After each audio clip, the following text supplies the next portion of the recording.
পার্সি ছোটবেলা থেকেই সাধারণ মানুষের থেকে কিছুটা আলাদা রকমের ছিল।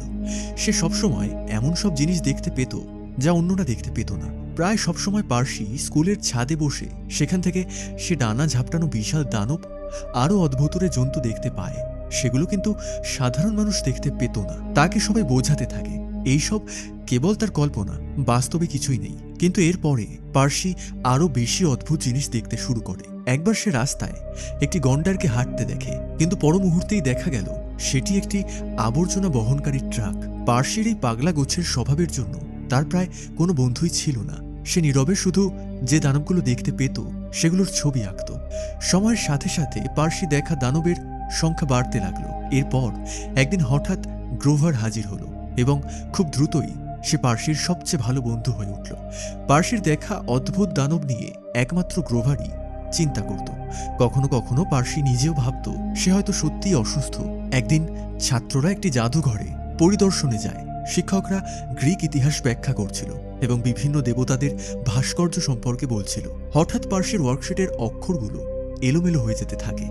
সে ভাবে হয়তো আবার তার ভ্রম বিভ্রম হচ্ছে। কিন্তু যখন সে পার্সিয়াসের মূর্তির সামনে গেল তখন সে হঠাৎ তার মায়ের কণ্ঠ শুনতে পেল। শিক্ষকরা বলতে থাকে পার্সি নামটি এসেছে এই বীর পার্সিয়াসের গল্প থেকে। পার্সি অবাক হয়ে সেই দিকে তাকিয়ে থাকে। পার্সির মা সবসময় চাইতেন তার ছেলে সাহসী হোক, যেন ভবিষ্যতের চ্যালেঞ্জগুলো সে একাই মোকাবিলা করতে পারে। হঠাৎ কেউ পার্সির নাম ধরে ডাকে। সে উত্তর দিলে তার সহপাঠীরা তাকে নিয়ে হাসাহাসি শুরু করে। বোঝা যায় এটিও তার কল্পনা ছিল। সৌভাগ্যক্রমে সেই সময় একজন টিচার এসে সময়মতো বিষয়টি থামায়। এরপর তিনি পার্সিকে একটি কলম দেয় এবং বলে ঈশ্বর তার জন্য যে ভাগ্য নির্ধারণ করেছে তা গ্রহণ করার জন্য প্রস্তুত থাকতে। পার্সি এতে খুব অবাক হয়। সে বুঝতে পারে না কথাটির মানে কি।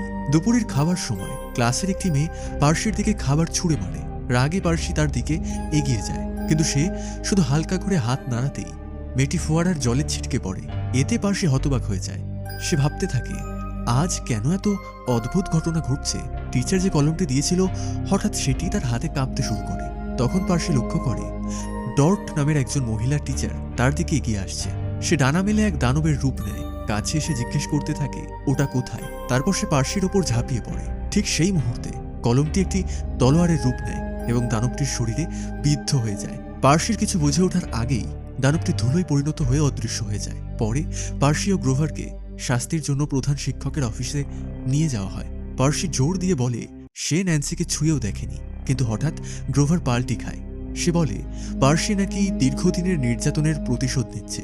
ইচ্ছাকৃতভাবে ন্যান্সিকে ফোয়ারার জলে ঠেলে দিয়েছে। এই কথা শুনে পার্সি ভেঙে পড়ে, কারণ তার একমাত্র বন্ধুই তাকে বিশ্বাসঘাতকতা করল।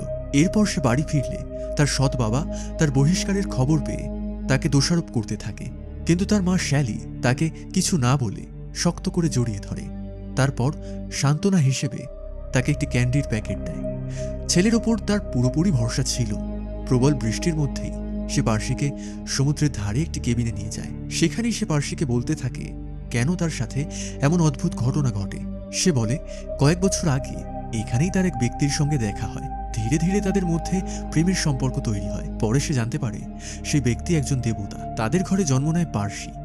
মানুষ ও দেবতার মিলনে জন্ম নেয় বলে পার্সির কিছুটা দেবত্ব শক্তি থাকলেও সে পুরোপুরি দেবতা বা ঈশ্বরের মতো ক্ষমতা লাভ করতে পারে না। পার্সি একজন অর্ধ দেবতা, তাই সে ওই অদ্ভুত দানবদের দেখতে পায়। কিন্তু এই ধরনের সন্তানদের পৃথিবীতে নিরাপত্তা নেই। বড় হওয়ার সাথে সাথে পার্সিকে অশুভ শক্তির তাড়া সহ্য করতে হবে, এটাই তার ভাগ্য। এই কথা শুনে পার্সি ভেঙে পড়ে এবং ভাবে তার মা হয়তো মিথ্যা বলছে। ঠিক তখনই দরজায় জোরে কড়া নাড়ার শব্দ হয়। গ্রোভার এসে জানায় তারা ভয়ানক বিপদে আছে। পার্সি তখন লক্ষ্য করে গ্রোভারের অদ্ভুত পা। গ্রোভার জানায় তাকে আসলে পার্সিকে রক্ষা করার জন্য পাঠানো হয়েছে। সে একজন ছদ্মবেশী স্যাটায়ার বা অর্ধ দেবতাদের রক্ষক। পার্সি যেহেতু নিজের শক্তি কন্ট্রোল করতে পারে না, তাই তাকে প্রশিক্ষণের জন্য হাফ ব্লাড ক্যাম্পে যেতে হবে। তার মতোই অনেক অর্ধ দেবতা সেখানে রয়েছে। দানব বা শয়তান পার্সির পরিচয় ইতিমধ্যে জেনে গেছে। যে কোনো মুহূর্তে তাদের উপর হামলা হতে পারে। সেই মুহূর্তে হঠাৎ তারা দেখে এক বিশাল দানব তাদের দিকে তাড়া করে এগিয়ে আসছে। প্রাণীটির নাম মিনেটর। মিনেটর পিছন থেকে এসে তার বিশাল শিং দিয়ে গাড়িতে ধাক্কা মারে। কন্ট্রোল হারিয়ে তাদের গাড়ি উল্টে যায়। তারা কোনো রকমে সেই যাত্রায় বেঁচে যায়। পার্সির মা তাকে জানায় শয়তান যেহেতু পাঠিয়েছে, এই মিনিটর তাদের পিছু ছাড়বে না, সে মিনিটরের সাথে মোকাবিলা করবে। সেই সুযোগে গ্রোভার যেন পার্সিকে নিরাপদে হাফ ব্লাড ক্যাম্পে পৌঁছে দেয়। এই বলে সে মিনিটরের দিকে এগিয়ে যায়, কিন্তু ওই ভয়ানক দানবের সাথে পেরে ওঠে না। ভয়ানক মিনিটরের হাতে সে ছাইয়ে পরিণত হয়ে অদৃশ্য হয়ে যায়। দূর থেকে এইসব দৃশ্য পার্সি দেখছিল। সে আর নিজেকে ধরে রাখতে পারে না। মায়ের মৃত্যুর প্রতিশোধ নিতে পার্সি তলোয়ার তুলে লড়াই করে, কিন্তু ওই ভয়ঙ্কর মিনিটরের হাতে পেরে ওঠে না। শেষ পর্যন্ত সে মিনিটরের মাথায় উঠে তার একটি শিং উপড়ে নেয়। সাথে সাথে মিনিটর ধুলোয় পরিণত হয়ে অদৃশ্য হয়ে যায়। এমন সময় সে আরেকটি চমকপ্রদ ঘটনা দেখতে পায়। হুইল চেয়ারে বসে থাকা যে অধ্যাপককে সে আগে দেখেছিল, তিনি আসলে একজন সেন্টর। সেন্টর হলো তারা যারা অর্ধ দেবতাদের প্রশিক্ষণ দেয়। গ্রোভার দ্রুত এগিয়ে এসে সেই সেন্টরের পরিচয় করিয়ে দেয়। তার আসল নাম ছিল কাইরন। তিনি ছিলেন ক্যাম্পের কার্যক্রম পরিচালক এবং একই সঙ্গে অর্ধ দেবতাদের প্রশিক্ষণের দায়িত্ব থাকা শিক্ষক। কাইরন তাকে বলতে থাকে ডায়োনিস পার্সির আসল বাবা নয়, আসলে ডায়োনিস সন্তান দিতে অক্ষম, তাই সারাক্ষণ মদে চুর হয়ে থাকত। পার্সির মা অর্থাৎ শ্যালি ঈশ্বরের কাছে প্রার্থনা করেছিল তার ইচ্ছে পূরণ করতে। পোসাইডন এবং শ্যালির মিলনে জন্ম নেয় পার্সি। এরপরে কাইরন পার্সিকে পুরো ক্যাম্পটি ঘুরে দেখাতে বলে। এটি ছিল এক উপত্যকার ভেতরে অবস্থিত পবিত্র স্থান, যেখানে দানবরা প্রবেশ করতে পারে। সাধারণ মানুষের চোখে এই জায়গাটি সম্পূর্ণ অদৃশ্য। এখানে থাকা সব ছাত্রই দেবতা ও মানুষের সংকর সন্তান। এই সময় পার্সি কাইরনের কাছে ক্ষমা চাইল, কারণ সে কাইরনের দেওয়া কলমটি হারিয়ে ফেলেছে। কিন্তু কাইরন তাকে তার জামার পকেটে খুঁজে দেখতে বলে, কারণ জাদুকরী বস্তুর মালিক যতক্ষণ না তাকে নিজের ইচ্ছেতে ফেলে দিচ্ছে, ততক্ষণ জাদুকরী বস্তুটা হারিয়ে যেতে পারে না। সে পকেটে হাত দিয়ে বুঝতে পারে সত্যিই তার কাছে কলমটি রয়েছে। এরপর তারা ছাত্রদের থাকার জায়গায় পৌঁছে দেয়। কাইরন বলতে থাকে এখানে অলিম্পাসের 12 জন প্রধান দেবতার জন্য 12টি কেবিন আছে। বিশেষ কাঠের কেবিনটি রয়েছে ভ্রমণ দেবতা হার্মিসের। সেখানে শুধু হার্মিসের 2 ছেলে নয়, বরং যেসব সন্তানকে কোনো দেবতা স্বীকৃতি দেয়নি তাদের হার্মিস আশ্রয় দেন। যেহেতু পার্সিকে এখনো কেউ স্বীকৃতি দেয়নি, তাই তাকেও এখানেই থাকতে হবে। এই সময় হার্মিসের ছেলে লুক পার্সিকে স্বাগত জানাতে আসে। সে পার্সির মায়ের মৃত্যুর জন্য দুঃখ প্রকাশ করে এবং মিনিটরকে পরাজিত করার জন্য পার্সির সাহসের প্রশংসা করে। সেই রাতে গ্রোভার ক্যাম্পাসে গ্রোভার কাউন্সিলে যায়, কিন্তু সেখানে সে দেবী অ্যালেনার কাছে জানতে পারে পার্সির মায়ের মৃত্যু হয়নি, তাকে অপহরণ করা হয়েছে। সাধারণত মিনিটরের আক্রমণে মানুষ চূর্ণ বিচূর্ণ হয়ে যায়, কিন্তু পার্সির মা হাওয়ায় মিলিয়ে গিয়েছিলেন, যেন দানবটি তাকে হত্যা করেনি। তাই একটা সম্ভাবনা রয়েছে মানুষ মারা যাওয়ার আগে একমাত্র আগুনের দেবতা হেডিসি হস্তক্ষেপ করতে পারেন, অর্থাৎ পার্সির মাকে অপহরণ করা হয়েছে। গ্রোভার সে কাইরনকে জানালে বলে আগে থেকেই তারা সবকিছু জানতেন। এখনই পার্সিকে সত্য বলাটা ঠিক হবে না, তাকে আগে দেবত্ব শক্তির প্রশিক্ষণ নিতে হবে, না হলে শয়তানরা যে কোনো মুহূর্তে তাদের উপর হামলা করতে পারে। অন্যদিকে পার্সি একা বালুচরে আগুনের পাশে বসে শরীর গরম করছিল। হঠাৎ দূর থেকে ভয়ঙ্কর শব্দ ভেসে আসে। পার্সি বুঝতে পারে না যে স্বপ্নে হেডিস তাকে ডাকছে, কিন্তু বোঝার আগেই সে দুঃস্বপ্ন থেকে জেগে ওঠে। লুক বিষয়টি লক্ষ্য করে এগিয়ে আসে, বলে নতুন আসা অর্ধদেবতাদের এইরকম স্বপ্ন দেখা স্বাভাবিক। লুক হলো বাকি অর্ধদেবতাদের থেকে শক্তিশালী। সে পার্সিকে প্রশিক্ষণের জন্য নিয়ে যায়। এই সময় ক্ল্যারি পার্সিকে ইচ্ছা করে ঠেলে ফেলে দেয়। সে ছিল যুদ্ধ দেবতা অ্যারিসের কন্যা। ক্ল্যারি বিশ্বাসই করতে পারে না যে পার্সি মিনিটরকে হারাতে পারে। যে তার ধাক্কা সামলাতে পারে না, সে কিভাবে মিনিটরকে হারাতে পারে? সে সবার সামনে পার্সিকে বুলি করতে থাকে। লুক তাকে থামিয়ে দেয়। সবাই চুপ করে যায়, কারণ লুক ছিল ক্যাম্পের সবচেয়ে শক্তিশালী তলোয়ারবাজ এবং সবাই তাকে সম্মান করে। পার্সি লুকের সঙ্গে প্রশিক্ষণ নিতে মাঠে যায়। প্রথম ধাপ ছিল নিজের উপযুক্ত দক্ষতা খুঁজে বের করা, কিন্তু পার্সি যখন প্রথম তীর ছোড়ে তখন উপস্থিত সবাই ভয় পেয়ে যায় এবং তাকে আর চেষ্টা না করতে বলে। এরপরে তাকে লোহা গলিয়ে অস্ত্র বানানোর কাজে লাগানো হয়, কিন্তু অল্প সময়ের মধ্যে তার বানানো জিনিস উড়ে যায় এবং পাশে রাখা বস্তার স্তূপে আগুন ধরে যায়। সেই রাতে দুর্ভাগ্যবশত পার্সি আবার এরিসের 3 সন্তানের সঙ্গে দেখা হয়। সঙ্গে সঙ্গে তারা তাকে টয়লেটে ছুঁড়ে ফেলে। ক্ল্যারি বলে যদি সে মিনিটরকে মারার মিথ্যে নাটক স্বীকার করে তাহলে তাকে ছেড়ে দেওয়া হবে, কিন্তু পার্সি রাজি হয় না। ফলে তাকে মাথা নিচু করে টয়লেটে ঢুকিয়ে দেওয়া হয়। ঠিক তখনই টয়লেটের জল রহস্যজনকভাবে অদৃশ্য হয়ে যায়। ছেলেগুলো হতভম্ব হয়ে যায়, আর পরের মুহূর্তেই 3টি জলের ধারা তাদের ছিটকে ফেলে দেয়। এতে তারা দ্রুত পালিয়ে যায়। পার্সি নিজেও অবাক হয়ে যায়। এই অদ্ভুত দৃশ্যটি এক মেয়ে দেখে ফেলে। সে ছিল অ্যাথেনার কন্যা, নাম অ্যানা। আসন্ন প্রতিযোগিতায় পার্সি তাদের সাহায্য করতে পারবে ভেবে সে এসেছিল। পরদিন পার্সি লুকের কাছে জানতে পারে এই খেলাটি আসলে একটি নকল যুদ্ধ। অ্যানা ইতিমধ্যে তার দলকে টানা 3 বার জিতিয়েছে। লুক তার পক্ষ নিয়েছিল, কারণ অতীতে তারা একসঙ্গে দানবের তাড়া খেয়ে পালিয়েছিল এবং তখন তারা এক বোনকে হারিয়েছিল। সেই থেকে লুক অ্যানাকে নিজের ছোট বোনের মতো মনে করে। কয়েকদিন পর পতাকা দখলে চূড়ান্ত লড়াই শুরু হয়। 2 দল, লাল ও নীল। যে দল প্রতিপক্ষের পতাকা দখল করে নদীর পার হবে তারাই জিতবে। কাউকে মারা যাবে না, তবে জাদুকরী অস্ত্র ব্যবহার করা যাবে। পার্সি ছিল নীল দলে, লুক ও অ্যানার সঙ্গে। খেলা শুরু হতেই অ্যানা পার্সিকে জঙ্গলে নিয়ে যায়, কিন্তু কিছুই বলে না। সে টুপি পরতেই অদৃশ্য হয়ে যায়। পার্সি হতাশ হয়ে গাছের গুঁড়িতে বসে পড়ে। পরে সে দেখতে পায় ক্ল্যারির লাল দল তাকে ঘিরে ফেলেছে পুরনো অপমানের প্রতিশোধ নিতে। তারা তাকে নির্মমভাবে মারধর করে। পার্সি পালিয়ে জঙ্গলে ঢোকে। শেষমেশ একটি হ্রদের কাছে সে কোণঠাসা হয়ে যায়। লড়াইয়ের সময় সে ভুলবশত ক্ল্যারির অস্ত্র ভেঙে ফেলে। যুদ্ধদেবতার কন্যা হিসেবে ক্ল্যারি এই অপমান সহ্য করতে পারে না এবং পার্সির কলার চেপে ধরে। ঠিক তখনই লুক লাল পতাকা তুলে নদীর ধারে গেঁথে দেয়। নীল দল জিতে যায়। পার্সি স্বস্তির নিঃশ্বাস ফেলে। অ্যানা হঠাৎ ফিরে আসে। আসলে সবকিছু ছিল তার পরিকল্পনা। পার্সি ছিল শুধু টোপ। ইয়ার্কি করে সে পার্সিকে হ্রদে ঠেলে দেয়, কিন্তু তখনই এক অলৌকিক ঘটনা ঘটে। পার্সির শরীরের সব ক্ষত সেরে যায়। তার মাথার উপর হঠাৎ পসাইডন ত্রিশূল ভেসে ওঠে। দূর থেকে কাইরনের কণ্ঠ শোনা যায়।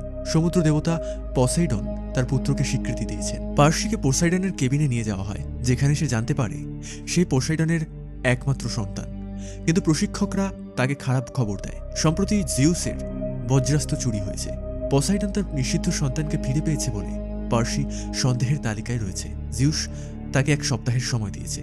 বজ্রাস্ত্র ফেরত না দিলে জিউস ও পোসাইডনের মধ্যে যুদ্ধ শুরু হবে। হেডিসও এই দ্বন্দ্বে ক্ষুব্ধ ছিল, তাই সম্ভবত বজ্রাস্ত্র এখন শয়তানের দেবতা হেডিসের কাছেই আছে। পসাইডন চায় পার্সি সেখানে যাক, কিন্তু পার্সি তখনও রাজি হয় না।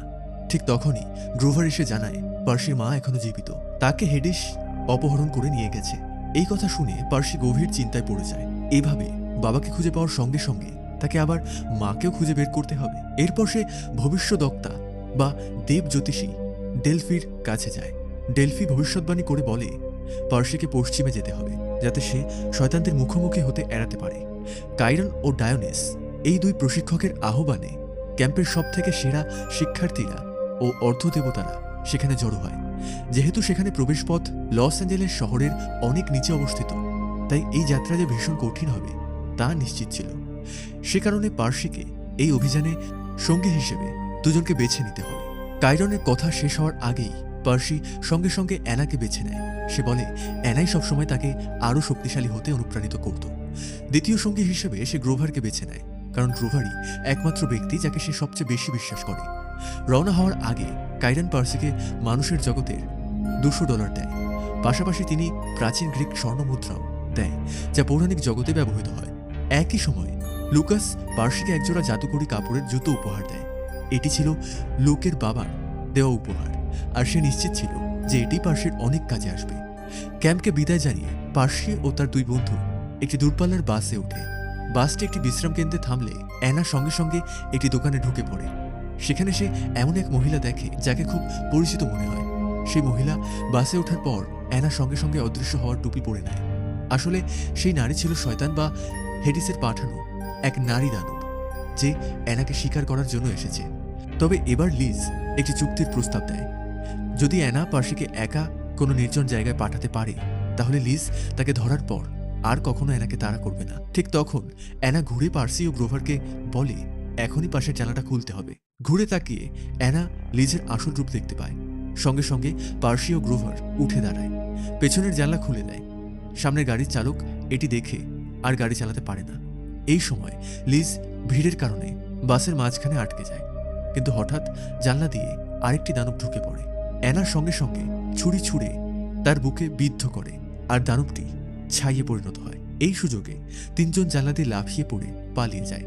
তারা অনেকক্ষণ ধরে জঙ্গলের ভেতর দিয়ে হাঁটছিল। এটি ছিল এক বুনো পথ, যা প্রায়ই স্যাটায়াররা ব্যবহার করে। এরপর প্রচণ্ড ক্ষুধার্ত হওয়ায় তারা একটি বার্গারের দোকানে ঢোকে। অ্যানা সেখানে অনেক পাথরে পরিণত মূর্তি দেখে বুঝতে পারে কিছু একটা ঠিক নেই। তারা বের হতে যাচ্ছিল, ঠিক তখনই লিজ পেছন থেকে নেমে আসে। পার্সি দ্রুত কলমের তলোয়ার বের করতেই লিজ ঘুরে যায়। তখনই মুখোশ পরা এক মহিলা দোকান থেকে বেরিয়ে আসে। সে ছিল মেডুসা। মেডুসা পার্সিদের রাতের খাবারের আমন্ত্রণ জানায়। পেছনে লিজ থাকায় তারা বাধ্য হয়েই তার বাড়িতে ঢোকে। টেবিলে বসার পর মেডুসা তার দুঃখের গল্প বলতে শুরু করে। সে একসময় অ্যাথেনার মন্দিরে পূজা করত। বহু প্রার্থনা করেও অ্যাথেনার সাড়া পায় না, বরং অভিশাপ দেয় সে যার দিকে তাকাবে সে পাথরে পরিণত হয়ে যাবে। সেই থেকে সে মুখ আড়াল করে থাকে। মেডুসা আসলে পার্সির বাবাকে ভালোবাসত, কিন্তু অ্যাথেনা তা সহ্য করতে পারত না। এই কথা শুনে অ্যানা খুব কষ্ট পায়, কারণ তার মা যে অন্যায় করেছিল তা মেনে নেওয়া যায় না। তবে মেডুসা তাতে খুব একটা বিচলিত হয় না। সে কিছু একটা পুড়ছে বলেই রান্নাঘরে চলে যায়। পার্সি সাহায্য করতে এলে সে পার্সিকে বোঝাতে থাকে অ্যানা বিশ্বাসযোগ্য নয়, একদিন সে পার্সিকে বিশ্বাসঘাতকতা করবে। আসলে পার্সির কাছ থেকে অ্যানাকে সরিয়ে তাকে হত্যা করে নিজের প্রতিশোধ নিতে চায়। পার্সি সবকিছু বুঝতে পেরে সেখান থেকে উধাও হয়ে যায়। এতে মেডুসা ক্ষেপে যায়। সে টুপি খুলে ফেলে, কিন্তু কাউকে দেখতে পায় না। বাইরে লিজ অপেক্ষা করছিল, তাই সে বুঝে যায় তারা এখনো বাড়িতেই আছে। আসলে তারা লুকিয়েছিল বেসমেন্টে। জায়গাটি রাজপ্রাসাদের মতো হলেও সেখানে ছিল মেডুসা, যাদের শিকার করে পাথরে পরিণত করেছিল। গ্রোভার পালানোর পরিকল্পনা করে। সে উড়ন্ত জুতো পরে মেডুসার দৃষ্টি আকর্ষণ করবে, কিন্তু পরিকল্পনা শেষ হওয়ার আগেই জুতোগুলো তাকে উড়িয়ে নিয়ে যায়। ঠিক তখনই মেডুসা বেসমেন্টে এসে পড়ে। পার্সি কাঠের বাক্সের আড়ালে লুকিয়ে কলম বের করে, কিন্তু তার আলোতেই সে ধরা পড়ে। মেডুসা এগিয়ে এলে পার্সি চোখ বন্ধ করে রেখেই দাঁড়ায়। তখন গ্রোভার পড়ে গিয়ে মেডুসার মনোযোগ ভেঙে দেয়। সেই সুযোগে অ্যানা মেডুসার মাথায় অদৃশ্য হওয়ার টুপি পরিয়ে দেয়। সঙ্গে সঙ্গে পার্সি তলোয়ার চালায়, আর তারা মেডুসার মাথা মাটিতে গড়িয়ে পড়ার শব্দ শুনে। এরপর তারা বাইরে থাকা লিজকে মোকাবেলায় পরিকল্পনা করে। মেডুসার মাথা ব্যবহার করে তাকে পাথর বানিয়ে ফেলে। এরপর তারা মেডুসার মাথা প্যাক করে অলিম্পাসে পাঠিয়ে দেয়। হার্মিসের বার্তাবাহক সেটি এম্পায়ার স্টেটে বিল্ডিংয়ে নিয়ে যায়। লস অ্যাঞ্জেলগামী ট্রেনে পার্সি জানালার বাইরে অপূর্ব দৃশ্য দেখে। 4টি সেন্টর সবুজ প্রান্তরে দৌড়চ্ছে, কিন্তু মানুষের প্রকৃতি ধ্বংসের কারণে এমন অনেক সেন্টর হাজার বছর আগেই বিলুপ্ত হয়ে গেছে। হঠাৎ এক পুলিশ এসে তাদের টিকিট পরীক্ষা করে এবং তাদের নিয়ে যায় ধ্বংসপ্রাপ্ত একটি বগিতে। ঠিক তখনই একজন মহিলা এসে তাদের টেবিলে বসে এবং ইশারায় পুলিশকে চলে যেতে বলে। গ্রোভার তার কোটে ভাঙা কাজ দেখতে পায়। মহিলাটি উঠে দাঁড়িয়ে বলে আজ তাদের বাবা মায়ের ভুলের দায় নিতে হবে। সে আসলে ছিল একিটনা, শয়তান বা দানবের মা। সে তার ব্যাগে নিজের এক সন্তানকে লুকিয়ে রেখেছিল। অর্ধদেবতারা ছিল তাদের শিকার। একিটনা হেসে জানায় আজ সে তার সন্তানদের শিকার কিভাবে করতে হয় তা শেখাতে এসেছে। ব্যাগ খুলতেই অ্যানা ছুরি দিয়ে দানবের লেজে আঘাত করে। সুযোগ বুঝে তারা ট্রেন থেকে পালায়। ট্রেন থামিয়ে তল্লাশি শুরু হলে তারা লাফিয়ে নেমে যায়। এরপর অ্যানা একটি নিরাপদ আশ্রয়ে কথা মনে করে। তারা যায় সেন্ট লুইসে খিল আনে, যা ছিল অ্যাথেনার মন্দির। এটি এতটাই পবিত্র যে কোনো দানব সেখানে ঢুকতে পারে না, কিন্তু ভিতরে ঢুকতেই পার্সির বিষক্রিয়া শুরু হয়। অ্যানা এর আগে দেখেছিল পার্সি নদীতে পড়ে যাওয়ায় অদ্ভুতভাবে ক্ষত সেরে উঠেছিল, তাই তারা জল ছেটাতে থাকে, কিন্তু পার্সির ক্ষত কোনো রকমে সেরে উঠছিল না। এদিকে তারা দেখে একিডনাও সেখানে এসে পৌঁছেছে, কিন্তু 3 জন যখনই লিফটে ঢুকল তখনই দেখল একিডনা সেখানেও ঢুকে পড়েছে। তারা একেবারে শীর্ষে পৌঁছানো মাত্রই গ্রোভার পার্সিকে ভিড়ের মধ্যে মিশিয়ে পালানোর চেষ্টা করে। অ্যানা একাই দানবের সঙ্গে লড়াই করবে। পার্সি ও গ্রোভার যাওয়ার আগে কলমটি অ্যানার হাতে তুলে দেয়। এরপর অপ্রত্যাশিতভাবে দরজা বন্ধ হওয়ার সঙ্গে সঙ্গেই সে তাদের সঙ্গে জায়গা বদলে নেয়, কারণ পার্সি জানত দানবদের কামড়ে সে বিষাক্ত হয়ে যাবে। কিছুক্ষণের মধ্যেই একিডনা ও অদ্ভুত দানব পার্সির সামনে এসে হাজির হয়, কিন্তু পার্সি মোটেও ভয় পায় না। সে সমস্ত শক্তি দিয়ে তলোয়ার চালায়, কিন্তু দানবের আঘাতে সহজেই মাটিতে পড়ে যায়। তারপর দানব ধীরে ধীরে মুখ খুলে পার্সির দিকে আগুন ছুটতে থাকে। পিছু হটতে গেলে একিডনা হাত নেড়ে তার সামনে একটি গর্ত তৈরি করে। পার্সির আর উপায় ছিল না। সে কষ্ট করে উঠে দাঁড়িয়ে তলোয়ার চালায়, কিন্তু দানবের শিঙের আঘাতে সে প্রায় পড়ে যাচ্ছিল। যদি সে পড়ে যায় তার মৃত্যু নিশ্চিত। শেষ পর্যন্ত সে আর ধরে রাখতে পারল না এবং পিছলে নিচে পড়ে গেল। হঠাৎ কোথা থেকে একটি জলের ফোয়ারা বেরিয়ে এসে পার্সিকে সমুদ্রের তলদেশে নিয়ে যায়। যখন সে মরিয়া হয়ে উপরে উঠতে চাইছিল তখন দেখল তার একটি পা ফাটলের মধ্যে আটকে গেছে। এই সময় জলের তলদেশ থেকে এক নারী কণ্ঠ শোনা যায়। কণ্ঠস্বরটি একটি জলপরীর। সে বলে, তোমার বাবা আমাকে পাঠিয়েছে বলতে যে তিনি সবসময় তোমার পাশে আছেন। যেহেতু তোমার বাবা জলের দেবতা, তাই এখানে কোনো কষ্ট হবে না। সে দেখল সত্যিই তার জলের নিচে অবাধে শ্বাস নেওয়ার ক্ষমতা রয়েছে। নিরাপদে উপরে উঠে সে দেখল পুলিশ দুর্ঘটনার জায়গা ঘিরে ফেলেছে। তখনও গ্রোভার ও অ্যানা জানত না পার্সি বেঁচে আছে নাকি মারা গেছে। অ্যানা 3 জন মানুষকে চেয়ারে বসে সোয়েটার বুনতে দেখে। সেও গ্রোভার বুঝে যায় ওরা ভাগ্যের 3 দেবী। তাদের একজন নিজের হাতে থাকা সুতো কেটে ফেলেছিল, যার মানে পার্সি বিপদে আছে। সময় নষ্ট না করে অ্যানা ও গ্রোভার চারিদিকে খুঁজতে লাগলো। অ্যানার বিশ্বাস ছিল পার্সি এখনো বেঁচে আছে, তাই তারা নদীর ধারে খোঁজ করে। এরপর সত্যিই পার্সি নিরাপদে ফিরে আসে।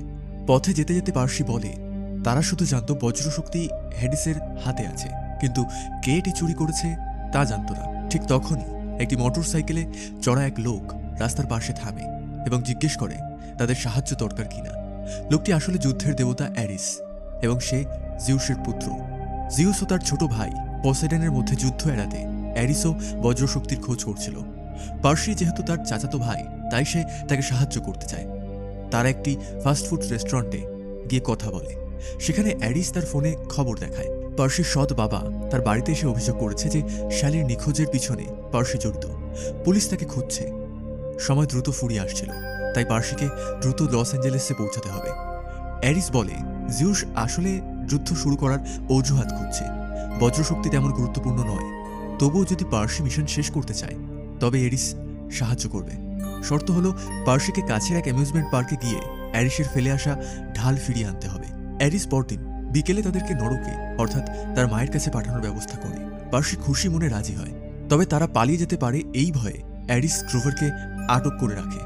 তারা তার ঢাল ফিরিয়ে আনলে গ্রোভারকে ছেড়ে দেবে। সেই রাতে পার্সি ও অ্যানা অ্যামিউজমেন্ট পার্কে যায়। বাইরে একটি বোর্ডে লেখা ভালোবাসার মাধ্যমে জয়ী হতে পারবে, কিন্তু এর অর্থ বুঝতে পারে না। তারা ভিতরে প্রবেশ করে। অদ্ভুতের সব গুলিগুলো দিয়ে নদীর স্রোত বয়ে চলেছে। বাধ্য হয়ে তারা একটি ছোট নৌকায় করে এগিয়ে যায়। কিছু দূর যাওয়ার পর নদীর প্রবল স্রোতে তাদের নৌকা উল্টে যায়। কোনো রকমে তীরে উঠে তারা দেখে তারা ঠিক জায়গায় পৌঁছে গেছে। অ্যারিসের কথা মতো সোনার সিংহাসনের পাশের মূর্তির হাতে রয়েছে অ্যারিসের ঢাল। পার্সি যেহেতু জলের দেবতা পসাইডনের ছেলে, একমাত্র সেই সিংহাসনে বসলে অ্যারিস তার ঢাল ফেরত পাবে। কথা মতো পার্সি সিংহাসনে বসে, কিন্তু ধীরে ধীরে তার শরীর সোনাতে পরিণত হচ্ছিল। একসময় পার্সির পুরো শরীর সোনার পাথরে পরিণত হয়। অ্যানা অনেক চেষ্টা করেও কিছু করতে পারে না। উপায় না দেখতে পেয়ে তারা একমাত্র বন্ধুর শেষ পরিণতি দেখে কাঁদতে থাকে। দেখা যায় অদ্ভুতভাবে পার্সি আবার স্বাভাবিক হয়ে গেছে। আসলে তারা এখানে ঢোকার আগে বাইরে লেখা ছিল ভালোবাসার মাধ্যমে জয়ী হতে পারবে। মনে পড়ছে কি, এর অর্থ এটাই, অ্যানা তার একমাত্র বন্ধুর শেষ পরিণতি দেখে নিজেকে ঠিক রাখতে পারেনি। তার ভালোবাসার অশ্রু পার্সিকে এই যাত্রায় বাঁচিয়ে নিয়েছে। শেষ পর্যন্ত তারা অ্যারিসের ঢাল উদ্ধার করে। অ্যারিস প্রতিশ্রুতি রাখে এবং অ্যারিসও গাড়িতে করে তাদের নিয়ে রওনা দেয়। অ্যারিস বলে কয়েক ঘন্টার মধ্যেই তারা লস অ্যাঞ্জেলেসে পৌঁছবে, যেখানে হার্মিস একটি ক্যাসিনোতে খেলছে। কথা শেষ করে সে গাড়ির দরজা বন্ধ করে দেয়। গ্রোভার বুঝতে পারে অ্যারিস তাদের কাছ থেকে কিছু একটা লুকোচ্ছে। গ্রোভার বলে সে ইতিমধ্যেই জানে কে জিউসের বজ্রশক্তি চুরি করেছে। এই খবরটি দেওয়ার জন্য অ্যানা আয়নার আলোয় প্রতিফলিত করে একটি রংধনু তৈরি করে। সেই জায়গার ভিতরে পার্সি একটি সোনার মুদ্রা ছুড়ে দেয়। সেই মুদ্রা ব্যবহার করে তারা দেবী আইরিশের মাধ্যমে হাফ ব্লাড ক্যাম্পে যোগাযোগ করে। তারা কাইরনের সঙ্গে কথা বলতে চেয়েছিল, কিন্তু পর্দায় যে ভেসে উঠেছিল সে হলো লুক। জানা গেল কাইরন এখন ভীষণ ব্যস্ত, কারণ সবাই মনে করেছে যুদ্ধ আসন্ন। বিভিন্ন কেবিনে নিজেদের পক্ষ বেছে নিচ্ছে, তাই এখন যা বলার তাকে বলতে হবে। অ্যানা বলতে থাকে তারা জানে কে জিউসের বজ্রশক্তি চুরি করেছে, কারণ তারা অ্যারিসের সঙ্গে দেখা করেছিল এবং তাকে সত্যি কথা বলতে বাধ্য করেছিল। কিন্তু অ্যারিস আসলে অপরাধীকে আড়াল করার চেষ্টা করছিল, আর সেই অপরাধী নিঃসন্দেহে তার নিজের সন্তান। পার্সি বুঝতে পারে বিষয়টি শুধু বজ্রশক্তি হারানোর মধ্যেই সীমাবদ্ধ নেই, এর পেছনে আরো বড় কোনো ষড়যন্ত্র লুকিয়ে থাকতে পারে। কিন্তু পার্সি যখন বলে যে তারা লুকের বাবার খোঁজ করছে, তখন অ্যানা সঙ্গে সঙ্গে যোগাযোগ বন্ধ করে দেয়। সে জানত লুক ও তার বাবার সম্পর্ক ভালো নয়। এই সময় গ্রোভার খবর দেয় যে ট্রাকে তারা লুকিয়ে এসেছিল সেটি লস অ্যাঞ্জেলেসে পৌঁছেছে। এরপর তারা সিদ্ধান্ত নেয় লোটাস নামের একটি হোটেলে গিয়ে হার্মিসের সাহায্য চাইবে। কিন্তু সমস্যা ছিল এত ভিড়ের মধ্যে হার্মিসকে খুঁজে পাবে কিভাবে। শেষ পর্যন্ত তারা আলাদা হয়ে খোঁজার সিদ্ধান্ত নেয়। এরপর পার্সি বলে সে প্রায়ই অদ্ভুত স্বপ্ন দেখে। ট্রাকে থাকার সময় সে স্বপ্নে শুনেছিল দুজনের কথাবার্তা। একজন বলছিল সে প্রয়োজনীয় সরঞ্জাম জুগিয়েছে, আর অন্যজন বলছিল সে সদ্য বজ্রশক্তি চুরি করেছে। তারা বলছিল যুদ্ধ শুরু হতে চলেছে, কিন্তু সেটা শুধু জিউস আর পোসাইডনের মধ্যে সীমাবদ্ধ থাকবে না, এর চেয়েও বড় কিছু পরিকল্পনা আছে। আরও আশ্চর্যের বিষয়, তারা জানতো পার্সির সঙ্গে দেখা হবে। অ্যানা শুনেই অনুমান করল ওটা ছিল হেডিস ও তার সহযোগী কথোপকথন। পরিস্থিতি যে ভাবনার চেয়েও জটিল সেটা স্পষ্ট হয়ে গেল। ঠিক তখনই পার্সি জুয়া টেবিলে হার্মিসকে দেখতে পেল। হার্মিস সময় ও স্থানের দেবতা। সে জানত পার্সির দল নরকে যাবে তার মাকে উদ্ধার করতে, কিন্তু সে সাহায্য করতে রাজি হয় না। তখন অ্যানা বলে তারা লোকের বন্ধু। আশ্চর্যজনকভাবে এই কথাটা কাজ করে, সে রাজি হয়। অ্যানা সরাসরি বলে তারা নরকে যেতে চায় এবং হেডিসের কাছ থেকে জিউসের বজ্রশক্তি ফিরিয়ে আনতে হার্মিসের সাহায্য দরকার। হার্মিস বলে সে নরকের একটি গোপন পথ জানে, কিন্তু ভয়াবহ পরিণতির কথা ভেবে সে সবসময় পিছিয়ে যায়। এতে তারা খুব হতাশ হয়। ফিরে যাওয়ার সময় অ্যানা চুপি চুপি তার অদৃশ্য হওয়ার টুপি খুলে নেয়, কিন্তু পার্সি যখন যেতে চাইছিল হার্মিস বলে এখন তো দেরি হয়ে গেছে। তখন তারা বুঝল তারা বড় বিপদে পড়েছে। তারা ভেবেছিল মাত্র 20 মিনিট কেটেছে, কিন্তু বাস্তবে লোটাস হোটেলে তারা 3 দিন আটকে ছিল। হার্মিস ইচ্ছা করেই তাদের সময় নষ্ট করেছিল। ভাগ্য ভালো, অ্যানা সময় মতো বেরিয়ে এসেছিল এবং হার্মিসের গাড়ির চাবিও চুরি করেছিল। তারা দ্রুত গ্রোভারকে খুঁজে পায়। সে একটি ভার্চুয়াল গেমের ভিতরে আটকে ছিল। এরপর তারা পার্কিং লটে খুঁজে একটি হলুদ ট্যাক্সি পায়। ভেতরে একটি চিঠি, যেখানে নরকের পেছনের দরজার গোপন কথা লেখা আছে। চিঠিতে আরও কথা বলা আছে। টিক্কিতে গুরুত্বপূর্ণ মানচিত্র আছে এবং এই গাড়ি তাদের যে কোনো জায়গায় নিয়ে যেতে পারে। কিন্তু সমস্যা ছিল গাড়ি চালাবে কে। পার্সি নিজেই সে দায়িত্ব নিল। অনেক কষ্টে ট্যাক্সি গ্যারেজ থেকে বের হলো, কিন্তু অলৌকিকভাবে ট্যাক্সিটি সরাসরি সমুদ্র তীরে চলে গেল। অল্প সময়ের মধ্যেই তারা সেন্ট মনিকা বিচে পৌঁছে যায়, যেখানে জলদেবতা পসাইডন অর্থাৎ পার্সির বাবা থাকে। এরপর পার্সি সমুদ্রে ঝাঁপ দেয়। সে বাবাকে দেখতে পায় না। এক সমুদ্রদেবী এসে পার্সিকে বলে পসাইডন অনেকক্ষণ ধরে তার জন্য অপেক্ষা করছিল। দেবতা ও দানবদের মধ্যে যুদ্ধের পরিস্থিতি তৈরি হয়েছে, তাই পসাইডন এখন যুদ্ধের প্রস্তুতি নিতে চলে গেছেন। দেবী তাকে 4টি মুক্তো দেয়। এই মুক্তগুলির সাহায্যে নিরাপদে নরক থেকে ফিরে আসতে পারবে। সকালবেলা পার্সি একটি দোকানে ঢোকে, কারণ সেখানেই ছিল নরকের গোপন পথ। দোকানদার ছিল দরজার রক্ষক। সে ভ্রমণকারীদের ফাঁদে ফেলত। অ্যানা অদৃশ্য হয়ে সবটা লক্ষ্য করছিল। সেই ব্যক্তির পাতা ফাঁদেই তাকে আটকে দেয়। সামনেই ছিল নরকের দরজা। ঢোকার আগে পার্সি সবাইকে মুক্তগুলো ভাগ করে দেয়। চারিদিকে কুয়াশাচ্ছন্ন অন্ধকার, এক কথায় ভীতিকর পরিস্থিতি। সামনে এগিয়ে তারা দেখে একে একে সব মৃত ব্যক্তিরা স্টিক্স নদী পার করে নরকের দিকে এগিয়ে যাচ্ছে। তাদের পার করানোর দায়িত্ব রয়েছে স্বয়ং মৃত্যু। মৃত্যু তাদের দেখে বুঝে যায় তারা মরেনি, জীবিত অবস্থায় নরকে প্রবেশ করছে। মৃত্যু এক অদ্ভুত শীষ দেয়, আর সঙ্গে সঙ্গে 3 মাথাওয়ালা বিশাল কুকুর হাজির হয়।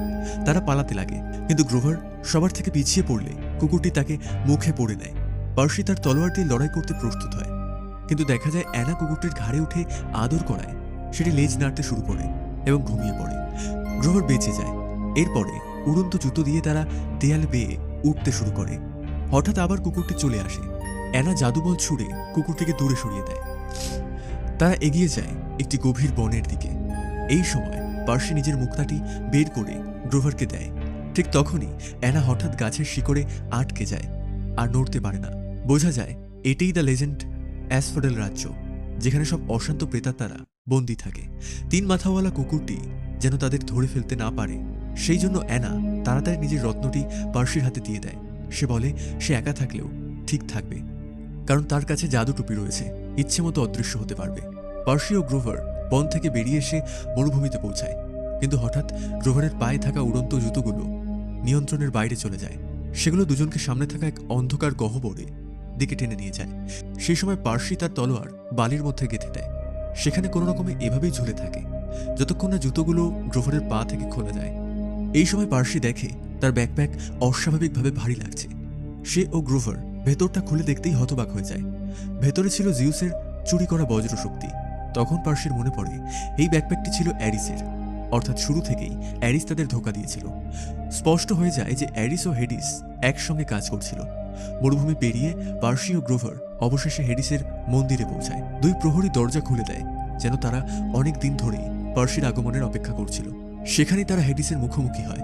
পার্সি দেখা করেই জিজ্ঞেস করে তার মা কোথায়। তাদের একটি বিশাল হলে নিয়ে যাওয়া হয়। সেখানে তারা দেখে পার্সির মা পাথরের মূর্তিতে পরিণত হয়ে আছে।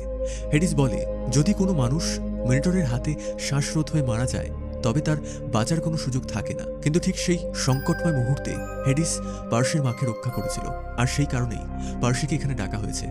হেডিস তার কাছে চুরি হওয়া অদৃশ্য টুপিটা চায়। কেউ একজন সেই টুপি চুরি করে অদৃশ্য হয়ে জিউসের বজ্রশক্তি চুরি করেছিল। হেডিস বলে সে এখন স্বাচ্ছন্দ্যেই আছে এবং দেবতাদের পারিবারিক ঝগড়ায় জড়াতে চায় না। এই সময় পার্সি একে একে সূত্রগুলো মেলাতে থাকে। আসল অপরাধী হেডিস নয়, সে ছিল জিউসের বাবা ক্রোনোস। জিউস তার সিংহাসন দখল করে এবং ক্রোনোসকে নরকে নিক্ষেপ করেছিল। একটু আগে বজ্রশক্তি যখন ব্যাকপ্যাকে দেখা গিয়েছিল, তখন যে অদৃশ্য শক্তি পার্সি ও গ্রোভারকে গহ্বরের দিকে টেনে নিয়েছিল, সেটা আসলে ক্রোনোসের কাজ।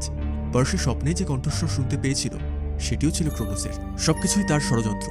পার্সি প্রতিজ্ঞা করে সে হেডিসের অদৃশ্য হওয়ার টুপি ফিরিয়ে দেবে এবং এরপর আবার ফিরে এসে তার মাকে উদ্ধার করবে। কথা শেষ করে পার্সি ও গ্রোভার মুদ্রা ছুঁড়ে মুহূর্তের মধ্যে অদৃশ্য হয়ে যায়। কিছুক্ষণ পর তারা সমুদ্র তীরে জেগে ওঠে। তারা দেখে অ্যানা নিরাপদে ফিরে এসেছে এবং অ্যারিস তার জাদু তলোয়ার হাতে তাদের দিকে এগিয়ে আসছে। পার্সি ঠিক করে সে একাই অ্যারিসের মোকাবিলা করবে, কারণ অ্যারিসই পরোক্ষভাবে জিউসের বজ্রশক্তি চুরি করেছিল এবং দোষ চাপিয়েছিল পার্সির ওপর।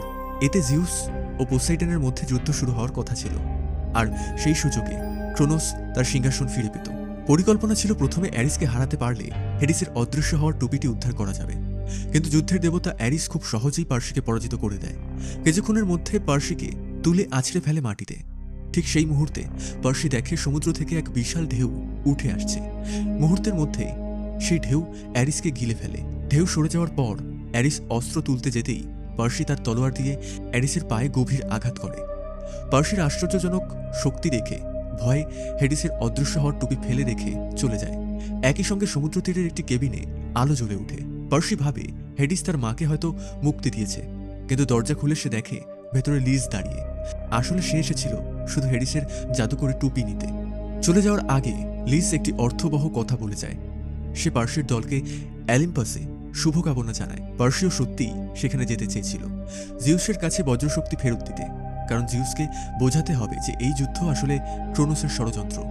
এরপর পার্সি অ্যানা ও গ্রোভারকে হাফ ব্লাডের ক্যাম্পে ফিরে যেতে বলে, যাতে তারা শিক্ষকদের জানাতে পারে এবং ক্রোনোসকে উচিত শিক্ষা দেওয়া যায়। এরপর পার্সি একাই এম্পায়ার স্টেট বিল্ডিংয়ে যায়। কথা না বলে সে বজ্রশক্তিটি রিসেপশন ডেস্কে রেখে দেয়। শীর্ষে পৌঁছে পার্সি দেখে জিউস সিংহাসনে বসে আছে। পার্সির সঙ্গে সঙ্গে বজ্রশক্তি তার হাতে তুলে দেয় এবং ক্রোনোসের শক্তি ফিরে পাওয়ার কথা বলে। এই সবই ক্রোনোসের প্ল্যান, কিন্তু জিউস এসব শুনতে রাজি নয়। সে পার্সিকে চলে যেতে বলে। পার্সি তবু যুদ্ধ থামানোর চেষ্টা করতে থাকে। রাগে জিউস পার্সিকে হত্যা করতে উদ্যত হয়। পসাইডন আবির্ভাব হয়ে জিউসকে থামায় নিজের ছেলের প্রাণ বাঁচানোর জন্য। পসাইডন কোনো যুদ্ধ ছাড়াই আত্মসমর্পণ করতে রাজি হয়।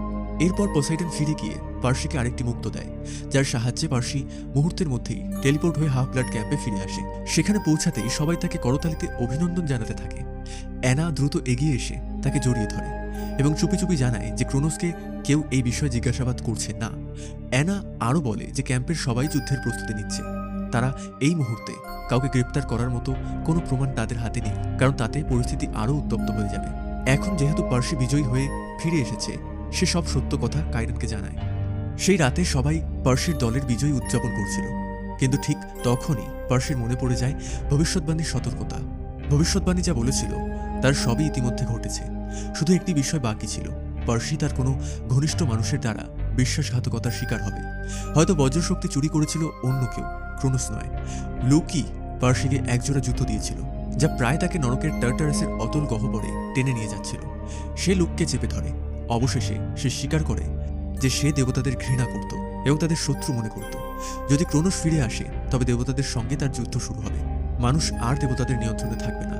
কথা শেষ করে লুক হঠাৎ করে তলোয়ার তুলে নেয়। পার্সি সেটা দেখে আত্মরক্ষার জন্য নিজের তলোয়ার বের করে, কিন্তু আসলে লুক তার তলোয়ার ব্যবহার করেছিল ক্যাম্পের একটি দরজা খুলতে। তার বিশ্বাস ছিল মানুষ যখন দেবতা ও দানবের নিয়ন্ত্রণে থাকবে না, তখন আর তাদের দেবতাদের ভরসায় পড়তে হবে না। ক্রোনোসে লুকের মাথায় ঢুকিয়েছিল যে কোনো দেবতাই ভালো বাবা মা নয়। লুক আরেকটি দরজা খুলতে চেয়েছিল, কিন্তু পার্সি তাকে বাধা দেয়। যখন লুক পার্সিকে হত্যা করতে যাচ্ছিল, ঠিক তখনই অ্যানা হঠাৎ হাজির হয়। আসলে সে অনেকক্ষণ ধরেই অদৃশ্য হয়ে সেখানে দাঁড়িয়েছিল, তাই তাদের দুজনের পুরো কথোপকথন সে শুনে ফেলেছিল। পার্সি আর অ্যানার দুই শক্তির সাথে পেরে উঠতে পারবে না বুঝে সে দ্রুত ফটক পেরিয়ে পালিয়ে যায়। অবশেষে সবাই সবকিছু জানতে পারে এরপর পার্সি ক্যাম্পের শিক্ষকদের বিদায় জানিয়ে বাড়ি ফেরার সিদ্ধান্ত নেয়। অ্যানাও তার বাবার সঙ্গে দেখা করতে বাড়ি ফিরতে চায়। গ্রোভার একটি অনুসন্ধান লাইসেন্স পেয়ে যায়। এবার সে দেবতাদের দেবতা প্যানের খোঁজ বের করবে। কিছুদিন পর পার্সি বাড়িতে ফিরে আসে। সেখানে সে অবশেষে দেখে তার মা মৃত্যুর হাত থেকে ফিরে এসেছে। পার্সি ও তার মা একে অপরকে জড়িয়ে ধরে, কিন্তু হঠাৎ একদিন রাতে কালো পোশাক পরা এক ব্যক্তি দরজায় হাজির হয়। সে বলে খুব শীঘ্রই পার্সির সঙ্গে তার নিজের জগতে আবার দেখা হবে। পার্সি ঘুম থেকে উঠে দেখে সবই তার স্বপ্ন। ঠিক তখনই পার্সির সৎ বাবা কুরিয়ারের মাধ্যমে পাঠানো একটি পার্সেল পায়। কৌতূহলবশত সেটি খুলতেই তার পুরো শরীর মুহূর্তের মধ্যে পাথর হয়ে যায়। এখানেই গল্পটি শেষ হয়।